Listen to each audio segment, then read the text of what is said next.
మంచి పరమ పావనమైనటువంటి దినము ఏకాదశి, తొలి ఏకాదశి. కాబట్టి ఈ మంచి రోజున మోక్షానికి పోయే మార్గాన్ని చూసుకున్నాము. కాబట్టి గజేంద్ర మోక్షంలో ఒక ఘట్టం అంటే ఆ గజేంద్రుడు 1000 సంవత్సరములు అంటే 1000 సంవత్సరములు అంటే అనంతము అని అన్నమాట.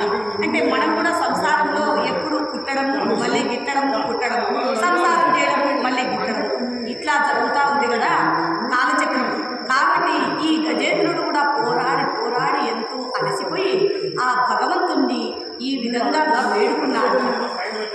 అల్లవైకుంఠపురములో నగరిలో ఆ మూల సౌదంబు దాపల మందార వనాంతరామృత సరక్రాంతేందు కాంతోపలోత్పల పర్యంక రమా వినోదియగు ఆ పన్న ప్రసన్నుండు విహ్వల నాగేంద్రము పాకి పాకియన కుయ్యాలించి సంభ్రమ్యై.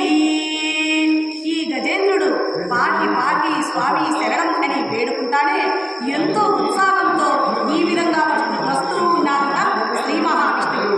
అప్పుడు ఏ విధంగా ఉన్నాడు శ్రీ మహావిష్ణువు అంటే సిద్ధికించెప్పడు శంఖ చక్ర యుగము చేదోయి సంధింపడు ఏ పరివారంగుడు జీరడు అప్రగపతిం పండింపడు ఆ కర్ణికాంతర దమ్మిల్లము సగ్గనొత్తడు వివాద ప్రోద్ధిత శ్రీ కుచోపరి చేలాంచలమైన వీడడు గజ ప్రాణ మనోత్సాహియై.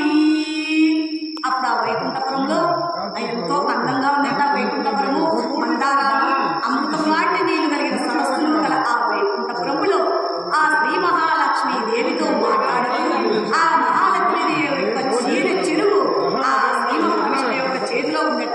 అప్పుడు ఆ సిరికించెప్పుడు